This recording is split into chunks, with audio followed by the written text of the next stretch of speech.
السلام علیکم ورحمۃ اللہ وبرکاتہ۔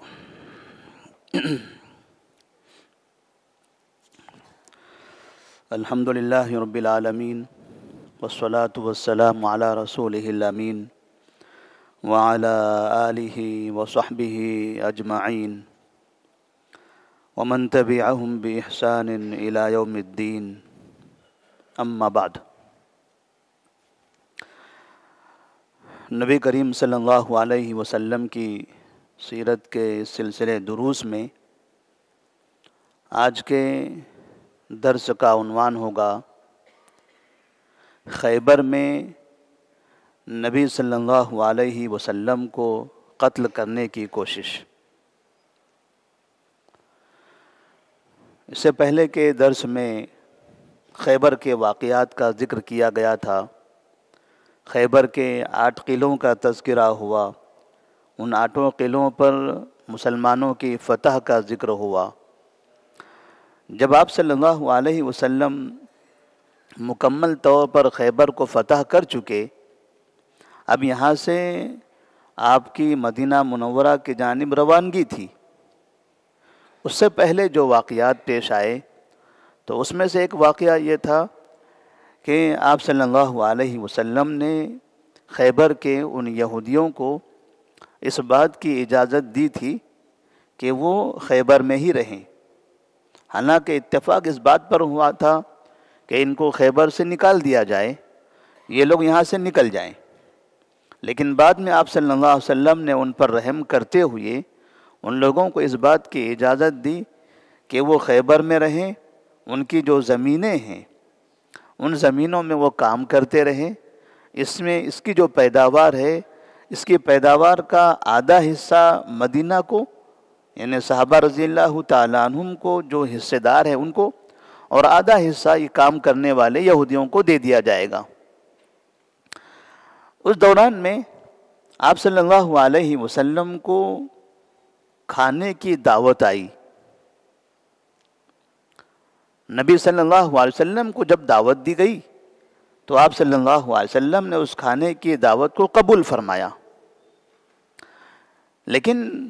اس دعوت کا جو واقعہ ہے وہ بڑا دردناک ہے۔ دعوت دینے والا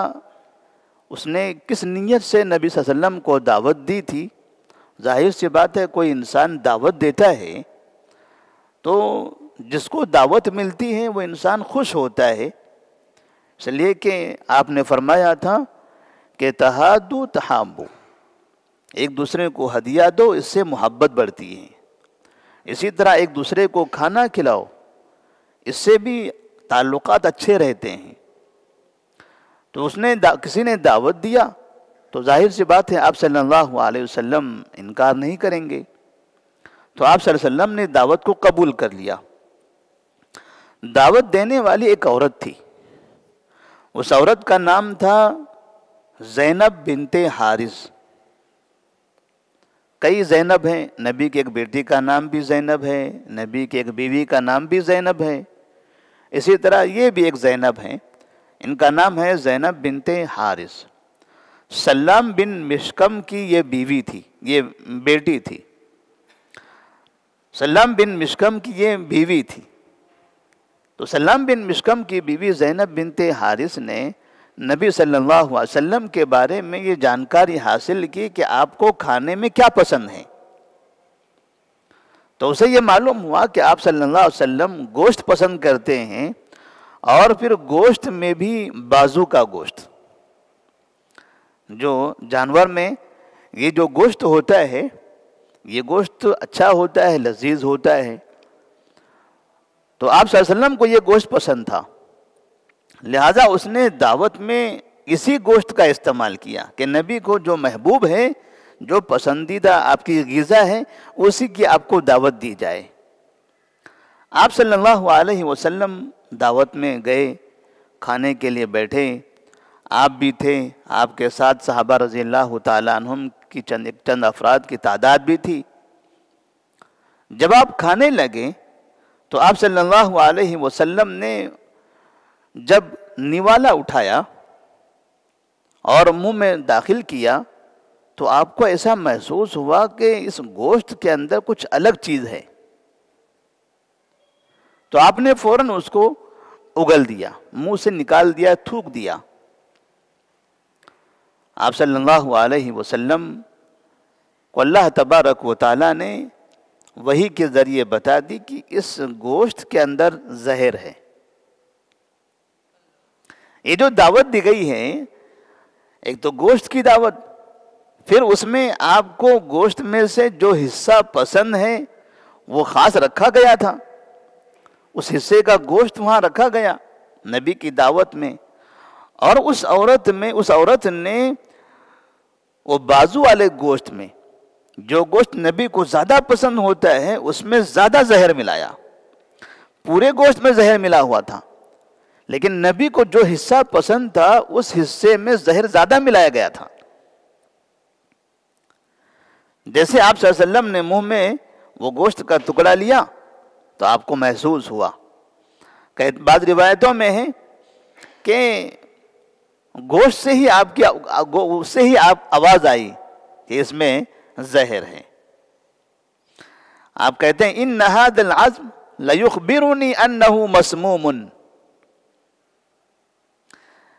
یہ جو حصہ ہے گوشت کا یہ مجھے بتا رہا ہے کہ اس میں زہر ہے۔ آپ نے فرمایا گوشت کا یہ حصہ جو میں کھا رہا ہوں یہ خود مجھے کہہ رہا ہے کہ مجھ میں زہر ہے، مجھ میں زہر ہے۔ نبی کریم صلی اللہ علیہ وسلم نے فوراً اس گوشت کے حصے کو نکال دیا، تھوک دیا۔ آپ صلی اللہ علیہ وسلم کے ساتھ اور بھی صحابہ تھے، جیسے آپ کو اس کا اندازہ ہوا آپ نے دوسرے ساتھیوں کو کھانے سے روک دیا، لیکن ایک صحابی تھے بشر بن برا بن معرور رضی اللہ تعالی عنہما، تو بشر بن برا رضی اللہ تعالی عنہ نے نبی صلی اللہ علیہ وسلم کے ساتھ کھانا شروع کیا۔ جب انہوں نے دیکھا کہ آپ صلی اللہ علیہ وسلم نے وہ گوشت کا ٹکڑا اپنے منہ میں ڈال لیا ہے تو انہوں نے بھی ڈال لیا۔ ان کو ایسا محسوس ہوا کہ یہ گوشت کچھ الگ لگ رہا ہے، لیکن وہ کہتے ہیں کہ میں اس لیے نہیں تھوک سکا، نہیں نکال سکا کہ نبی نے تو کھایا ہوا ہے، اگر میں ناپسند کرتے ہوئے کراہت محسوس کرتے ہوئے منہ سے نکال لوں تو آپ کو خراب لگے گا کہ آپ کھا رہے ہیں اور میں اس کو اگل رہا ہوں، میں تھوک رہا ہوں، میں نکال رہا ہوں۔ لیکن جب نبی نے بعد میں جب نکالا اس سے پہلے تک یہ نگل چکے تھے، آپ نے نگلا نہیں، نکال دیا، لیکن انہوں نے اس سے پہلے ہی نگل لیا تھا۔ آپ صلی اللہ علیہ وسلم نے جب معلوم کیا کہ یہ دعوت کس نے دی ہے، اس دعوت دینے والے کو بلایا جائے، بلایا گیا تو وہ زینب بنت حارث تھی جو سلام بن مشکم کی بیوی تھی۔ آپ نے ان سے پوچھا ایسا کیوں کیا تم نے؟ آپ کو دعوت دینی تھی، پھر دعوت میں یہ زہر کیوں؟ یہ اچھا کام ہے، اچھے کام کے اندر اس طرح سے دھوکہ دیا جاتا ہے، ایسا کیوں کیا آپ نے؟ تو وہ کہنے لگی کہ ان کان ملکا استرحت منہ وان کان نبیا فسیخبر۔ وہ کہتی ہیں کہ ہم نے اس لیے ایسا کیا کہ اگر یہ کوئی دنیا کا بادشاہ ہے، اب یہ مدینے کا بادشاہ ہے، مدینے کا حاکم، اگر یہ ایسے ہی بادشاہ ہیں جیسے عام بادشاہ ہوتے ہیں، ایسا کوئی بادشاہ ہے تو مطلب یہ ہوا کہ ہمارے علاقے پر ایک بادشاہ نے حملہ کیا ہوا ہے، ہم اس بادشاہ سے نجات پا جائیں گے، اس کا قتل ہو جائے گا اس زہر کی وجہ سے، اس سے چھٹکارا مل جائے گا۔ لیکن وَإِن كَانَ نَبِيًّا فَسَيُخْبَرُ، اگر یہ واقعتاً کوئی نبی ہے تو اس کو برابر خبر مل جائے گی کہ اس میں زہر ہے، وہ نہیں کھائے گا۔ تو عورت نے نبی کو قتل کرنا چاہا اور ساتھ میں آزمانا بھی چاہا کہ اگر عام انسان ہے، عام انسان جیسے بادشاہ ہوتے ہیں ایسے ہیں تو اس کا قتل ہو جائے گا، مطلب قتل کرنا چاہتی تھی، اور اگر نبی ہے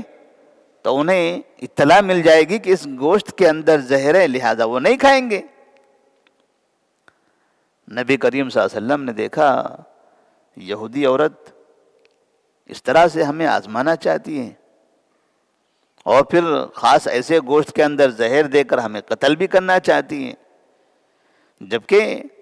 یہودیوں کی اس طرح سے پہلے قتل کے کئی واقعات، قتل کرنے کی جو سازشیں تھیں کئی مرتبہ پیش آئی تھی. اب یہاں اس نے یہ حرکت کی، آپ صلی اللہ علیہ وسلم نے کہا جانے دو، چھوڑ دو اس کو، معاف کر دو. آپ نے اس یہودی عورت کو معاف کر دیا. لیکن بشر بن برا بن معرور رضی اللہ تعالی عنہما نے جو گوشت کھایا تھا، نگل لیا تھا، آہستہ آہستہ اب انہیں تکلیف ہونے لگی. اب یہاں تو سب نے کھانا روک دیا اور نبی صلی اللہ علیہ وسلم نے اس کو اگل دیا، انہوں نے نگل لیا تھا، اب اس کا کچھ نہیں ہونے والا ہے. لہذا اسی زہر کے لقمے کی وجہ سے بشر بن برا رضی اللہ تعالیٰ عنہ کا انتقال ہو گیا. جب ان کا انتقال ہوا تو نبی کریم صلی اللہ علیہ وسلم نے اس خاتون کو بلایا کہ اسے لے آؤ پھر. اب تب آپ نے اس صحابی کے قتل کے بدلے میں اس عورت کا قتل کر دیا. کہا کہ قتل کے بدلے قتل، کہ ہم نے تو تم کو معاف کر دیا تھا، حالانکہ وہاں بھی تمہارے لیے قتل ضروری تھا کہ تم نے اتنا بڑا جرم کیا ہوا ہے، لیکن ہم نے معاف کر دیا. لیکن اب یہ شخص بشر بن برا رضی اللہ تعالیٰ عنہ، تم نے اس کو قتل کیا ہے، اور اسلام کا نظام ہے قاتل کو قتل کر دیا جائے. لہذا آپ صلی اللہ علیہ وسلم نے اس کے بدلے میں اس زینب بنت حارث یہودی عورت کو قتل کر دیا. تو خیبر کے اس واقعے کے بعد، خیبر کی فتح کے بعد، جہاں مسلمان خوشی منا رہے تھے، خوشی کا ماحول تھا، اور اب مسلمانوں کو یہ سمجھ میں آ گیا تھا کہ اب پورے علاقے میں، پورے خطے میں امن قائم ہو گیا، اب یہاں کوئی بھی اسلام کو ختم کرنے والے یا مسلمانوں کو قتل کرنے کی کوشش کرنے والے اب دشمن نہیں رہے. اس خوشی میں یہ واقعہ مسلمانوں کے لیے پریشان کن بنا. نبی کریم صلی اللہ علیہ وسلم نے وہ جو لقمہ کھایا تھا، آپ نے نگلا تو نہیں، تھوک دیا تھا، لیکن ظاہر سی بات ہے جب زبان پر وہ لقمہ چلا گیا تو لعاب میں تو زہر چلا ہی جاتا ہے. اگلنے کے بعد بھی، تھوکنے کے بعد بھی اس کے اثرات تو رہیں گے، اور خاص طور پر اس گوشت میں، جس گوشت کو آپ کھا رہے تھے اس میں زیادہ زہر تھا. اس یقین کے ساتھ کہ کسی بھی طرح سے یہ انسان نہ بچے، مکمل طور پر ہم اس چیز سے چھٹکارا حاصل کر لیں، اس یقین کے ساتھ اس نے وہ کام کیا ہوا تھا. نبی کریم صلی اللہ علیہ وسلم کا طریقہ تھا، جسے عبداللہ بن عباس رضی اللہ تعالیٰ عنہما فرماتے ہیں، مسند احمد کی روایت ہے، ان النبی صلی اللہ علیہ وسلم احتجم وهو محرم من اکلۃ اکلها من شاة مسمومۃ سمتها امرأة من اہل خیبر. نبی کریم صلی اللہ علیہ وسلم کو زندگی میں اس واقعے کے بعد بار بار وہ زہر کی تکلیف ہوا کرتی تھی. تو عبداللہ بن عباس رضی اللہ تعالیٰ عنہ فرماتے ہیں کہ جب آپ صلی اللہ علیہ وسلم کو اس کی تکلیف کا احساس ہونے لگتا پیٹھ میں، پیٹ میں، تو آپ حجامہ کروا لیتے تھے. آپ حجامہ کروا لیتے تھے کیونکہ حجامہ میں خون نکالا جاتا ہے، اور اس خون کے ساتھ میں جسم کے اندر کا جو گندا خون ہوتا ہے وہ باہر نکل جاتا ہے. تو جس حصے میں گندگی ہوگی وہ باہر چلی جائے گی. لیکن وہ زہر اتنا زیادہ تھا کہ یہ بار بار حجامہ کرانے کے بعد بھی وقتاً فوقتاً آپ کو وہ تکلیف رہنے لگی. یہاں تک کہ آپ صلی اللہ علیہ وسلم جب زندگی کے آخری ایام میں بیمار ہو گئے اور آپ بستر پر تھے تو آپ نے عائشہ رضی اللہ تعالیٰ عنہا کے پاس وقت گزارا تھا. تو آپ نے عائشہ سے کہا تھا، یا عائشہ ما ازال احدا ما ازال اجد علم الطعام الذي اکلت بخیبر. میں نے خیبر میں جو کھانا جو گوشت کھایا تھا اس کی تکلیف مجھے برابر آج بھی محسوس ہو رہی ہے، اس کی تکلیف آج بھی مجھے محسوس ہو رہی ہے۔ تو انتقال سے پہلے بھی آپ صلی اللہ علیہ وسلم کو اس زہر کی تکلیف محسوس ہوتی تھی۔ فرماتے ہیں فَهَذَا أَوَانُ وَجَدْتُ انْقِطَعَ أَبْهَرِي مِنْ ذَلِكَ السُّمِّ، ایسا لگتا ہے کہ اس زہر کی وجہ سے رگ کٹ رہی ہے، جسم کے اندر کی رگ کٹ رہی ہے۔ اسی لیے بعض علماء نے لکھا ہے کہ اس زہر کی وجہ سے نبی کی رگ کٹی اور اسی رگ کٹنے کی وجہ سے آپ کا انتقال ہوا۔ تو یہودیوں نے جو پہلے نبی کے اطراف میں رہتے تھے، آپ صلی اللہ علیہ وسلم نے ان کے ساتھ امن کے معاہدے کیے، پھر خیبر فتح ہونے کے بعد آپ نے ان پر رحم کیا، آپ نے ان کو معاف کیا، وہ جگہ دی، وہ کام دیے، اس کے باوجود بھی انہوں نے اس طرح سے آپ صلی اللہ علیہ وسلم کو دھوکہ دیا۔ لیکن اللہ تبارک و تعالیٰ نے خیبر کے بعد آپ صلی اللہ علیہ وسلم کو تقریباً 3 سال تک کے مکمل صحیح سالم رکھا، اس لیے کہ شریعت کے بہت سے مسائل ابھی باقی تھے، شریعت ابھی مکمل نازل نہیں ہوئی تھی، وقتاً فوقتاً قرآن مجید نازل ہو رہا تھا۔ آخری آیت تو بالکل حجۃ الوداع کے موقع پر، حجۃ الوداع کے موقع پر اللہ تبارک و تعالی نازل فرمائی سن 10 ہجری کے آخر میں، ذی الحجہ کے مہینے میں، اور یہ واقعہ سن 7 ہجری کا ہے۔ تو 7 ہجری، پھر 8، 9، 10، پھر 11ویں ہجری میں آپ صلی اللہ علیہ وسلم نے ربیع الاول کے مہینے میں اس دنیا سے رخصتی کی تھی۔ تو اس طرح 3 سال کا عرصہ تھا، اور یہ 3 سال کے عرصے میں آپ صلی اللہ علیہ وسلم نے بہت کام کیا، بہت سی آیتیں نازل ہوئی، بہت سے لوگ اسلام میں داخل ہوئے، بہت سی جگہوں پر آپ نے بادشاہوں کے پاس خطوط روانہ فرمائے، اور پھر آپ صلی اللہ علیہ وسلم نے آخری حج بھی کیا، پھر اسی درمیان میں مکہ بھی فتح کیا۔ خیبر کے بعد مکہ فتح ہوا ہے سن 8 ہجری میں، یہ سن 7 ہجری کا واقعہ ہے، اس کے بعد سن 8 ہجری میں مکہ فتح ہوا۔ تو چاروں طرف سے مدینہ کے جو چاروں طرف کے علاقے تھے، جب تک یہ چاروں طرف کے علاقے پرامن نہیں ہو گئے، مسلمانوں کے ہاتھوں میں نہیں آئے، تب تک اللہ تبارک و تعالیٰ نے آپ صلی اللہ علیہ وسلم کو باقی رکھا۔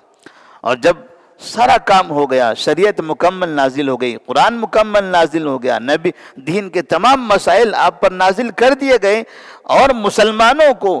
اپنے بعد جو اب دنیا میں رہنے والے ہیں ان تمام کو پورا کا پورا علاقہ مکمل پرامن طریقے سے ان کے ہاتھوں میں نہیں دے دیا، تب تک کہ آپ صلی اللہ علیہ وسلم یہاں سے نہیں گئے۔ کیونکہ ابتدا جو تھی، آپ صلی اللہ علیہ وسلم جب دعوت آپ نے شروع کیا تو وہاں سے دشمنیاں بڑھی، لوگوں نے آپ کو تکلیفیں دی، لوگ پریشان کرنے لگے، صحابہ کو مارنے لگے، اور پھر کئی طرح کی قومیں مسلمانوں کو برباد کرنے پر تل آئی۔ تو یہ جو ماحول بنا ہوا تھا، اب ظاہر سی بات ہے نبی کی دعوت کے بعد سے یہ ماحول بنا تھا۔ اب یہ مسلمان جنہوں نے نبی پر ایمان لایا اور اتنی بڑی پریشانیاں مول لی، اور اس کے لیے ہر طرح کی قربانیوں کے لیے تیار ہو گئے، تو ظاہر سی بات ہے اب ان کو یہ نبی سامنے موجود ہیں، اس لیے یہ صبر بھی کرتے رہے، نبی کا ساتھ بھی دیتے رہے۔ لیکن ہر انسان تو اتنی بڑی مصیبتیں برداشت نہیں کر سکتا ہے، تو پھر اللہ تبارک و تعالیٰ نے نبی کریم صلی اللہ علیہ وسلم کے ہاتھوں وہ تمام تکالیف کا ازالہ کر دیا، ساری مصیبتیں ختم کر دی، اور مسلمانوں کو ایک بہترین امن والا علاقہ دے دیا۔ اس کے بعد آپ صلی اللہ علیہ وسلم ربیع الاول کے مہینے میں سن 11 ہجری میں اس دنیا سے رخصت ہوئی، آپ کا انتقال ہوا۔ اس واقعے سے جو یہ زہریلے گوشت کی دعوت کا واقعہ ہے، اس سے ایک بات یہ سمجھ میں آتی ہے کہ اسلام کی دعوت دینے والے لوگ ہمیشہ جن کو دعوت دی جاتی ہے، چاہے وہ یہودی ہو، چاہے نصرانی ہو، چاہے کوئی بھی ہو، ہمیشہ وہ مخالفت کرتے رہیں گے، اور اس بات کی کوشش کی جاتی رہے گی کہ جو داعی ہوتا ہے، جس کے ہاتھوں پر لوگ اسلام قبول کرتے ہیں، خاص ایسے شخص کو ایسے انجام تک پہنچا دیا جائے کہ وہ اس کا مکمل طور پر خاتمہ ہی ہو جائے، مکمل طور پر اس کا خاتمہ ہو جائے۔ جو ان کے ہاتھوں پر اسلام قبول کر رہے ہیں ان کو زیادہ اہمیت نہیں دی گئی، جن کے ہاتھوں پر اسلام لوگ قبول کر رہے ہیں، جو اصل داعی ہیں، ان کو نشانہ بنا دیا گیا کہ اگر یہی نہیں رہے تو باقی نیچے کا یہ سب کچھ بھی نہیں رہے گا۔ اس لیے اس عورت نے خاص طور پر نبی کریم صلی اللہ علیہ وسلم کو ٹارگٹ بنایا تھا اور آپ کو قتل کرنا چاہتی تھی، کیونکہ جب آپ کا قتل ہو جائے گا تو آپ کے ماتحت رہنے والے دیگر افراد وہ کمزور پڑ جائیں گے، ایسا اس کا گمان تھا، لیکن اللہ تبارک و تعالیٰ نے اس کو ناکام بنا دیا۔ دوسرا مسئلہ اس سے ایک سمجھ میں آتا ہے کہ اسلام کی خدمت کرنے والے شخص، اسلام کی دعوت دینے والے افراد، اس راستے میں چاہے لوگ جتنی تکلیفیں دینے کی کوشش کریں، نقصان پہنچانے کی کوشش کریں، تکلیف بھی ہو سکتی ہے اور یہ بھی امتحان ہے، تکلیف بھی ہوگی، تکلیف دینے والے کامیاب بھی ہو سکتے ہیں، وہ بھی امتحان ہے۔ ایسا نہیں کہ اسلام کا دشمن کوئی کامیاب نہیں ہو سکتا، بہت کامیاب ہو سکتے ہیں، جیسے نبی کو شہر مکہ سے نکالنے میں کامیاب ہوئے، مکہ شہر سے نکالنے میں کامیاب ہوئے، صحابہ کو مارنے میں، صحابہ کو تکلیف پہنچانے میں کامیاب ہو گئے، مدینے میں آ کر نبی کو پریشان کرنے میں کئی بار کامیاب ہوئے، نبی پر حملہ کرنے میں کامیاب ہوئے، نبی کو زخمی کرنے میں وہ لوگ کامیاب ہوئے۔ ایسا نہ سمجھا جائے کہ ہم جب دین کا کام کریں گے تو ہمیں نقصان پہنچانے والے کبھی کامیاب نہیں ہو سکتے، ہوں گے، وہ کامیاب بھی ہوں گے، ہمیں تکلیف پہنچے گی، لیکن یہ تکلیف ہوگی ان کی کامیابی اور ہماری پریشانی، یہ حقیقت میں ایمان والے کے لیے امتحان بھی ہوگا، ایمان والے کے لیے امتحان بھی ہوگا کہ ہم یہ دیکھیں گے کہ آپ اسلام پر قائم ہیں، تو اسلام کے راستے میں تکلیف آتی ہے تب آپ کا کیا حشر ہوتا ہے دیکھیں گے۔ اگر تکلیف کو برداشت کرتے ہوئے بھی اسلام پر قائم ہیں، اس کا مطلب آپ صحیح مسلمان اور صحیح داعی ہیں۔ تو نبی کریم صلی اللہ علیہ وسلم کو بھی تکلیف ہوئی، آپ صبر کرتے رہے اور آخر تک آپ نے اسی راستے پر لوگوں کو چلایا، اور اللہ تبارک و تعالیٰ نے پھر آخر میں آپ ہی کو کامیاب کیا۔ جو اسلام کو نقصان پہنچانا چاہتے تھے، آہستہ آہستہ وہ ختم ہوتے چلے گئے یا وہ خود اسلام کے اندر داخل ہو گئے۔ آج بھی ہم دیکھتے ہیں کئی طرح کے لوگ، توحید کی آپ دعوت دیں مسلمانوں کو، بہت سے مسلمان توحید کی دعوت کی مخالفت میں حد سے بڑھ جایا کرتے تھے۔ ہم نے ایک جگہ دیکھی ہے اسی شہر کے اندر، ایک مسجد ہے، اس مسجد کی تعمیر سے پہلے پورا کا پورا علاقہ وہ مسلمانوں کا، لیکن وہ مسلمانوں کے علاقے میں مسجد تعمیر کی جا رہی تھی، تو لوگ مسلمان خود آ کر وہاں کھڑے ہو جاتے تھے اور اس بات کی کوشش کرتے تھے کہ کسی بھی طرح سے مسجد تعمیر نہ ہو۔ کیوں؟ کہ یہ لوگ توحید کی دعوت دیتے ہیں، یہ دعوت دینے والے افراد ہی نہ ہو، ان کی مسجد بھی نہ ہو۔ مسجد قائم ہو گئی، پھر جب مسجد کا افتتاح ہوا، مسجد میں اذانیں ہونے لگی، نماز پڑھی جانے لگی، تو باقاعدہ کبھی ایسا ہوتا تھا کہ جب اذان دی جاتی تھی، فجر کی اذان، مغرب کی اذان، تو اطراف کے اسی محلے کے مسلمان جو طاقتور ہوتے تھے وہ پہنچ جاتے تھے مسجد میں اور مؤذن کا گلا پکڑ کے باہر کر دیتے تھے اور مائک بند کر دیتے تھے۔ اسی شہر کی بات ہے یہ، مسجد کے اندر مؤذن اذان دے رہا ہے، اذان دیتے ہوئے مؤذن کا گلا پکڑ کے کھینچ لیا جاتا تھا، مائک بند کر دیا جاتا تھا کہ تم نے اذان تک نہیں دینا ہے اپنی مسجد میں۔ ایک وہ زمانہ گزرا، چند سال گزرنے کے بعد دیکھیں تو اب آج پتہ چلتا ہے وہ گلا پکڑ کے کھینچنے والے اب اس مسجد کے خاص مصلی بنے ہوئے ہیں، اسی مسجد کے خاص مصلی بنے ہوئے ہیں۔ جو مخالفت کیا کرتے تھے اب اس مسجد کی تعمیر میں، اس کو آباد کرنے میں انہوں نے بڑی قربانیاں دی۔ تو بعض مرتبہ شرارت کرنے والے وقتی طور پر شرارت کرنے میں کامیاب ہو جاتے ہیں، تو وہ اب جن کے ساتھ شرارت ہو رہی ہے ان کے لیے امتحان ہے کہ آپ کیسے رد عمل دکھاتے ہو۔ لیکن یہ یقینی ہے کہ آخری نتیجہ، آخر میں تو ایمان والے کو ہی کامیاب ہونا ہے، حق پر قائم رہنے والے کو ہی کامیاب ہونا ہے۔ اللہ تبارک و تعالیٰ سے دعا ہے کہ اللہ تبارک و تعالیٰ ہم تمام کو حق پر قائم رہنے، حق کی دعوت دینے کی توفیق عطا فرمائے، اور اس راستے پر جو مصیبتیں تکلیفیں آتی ہیں اس پر صبر کرنے کی توفیق دیں۔ السلام علیکم ورحمۃ اللہ وبرکاتہ۔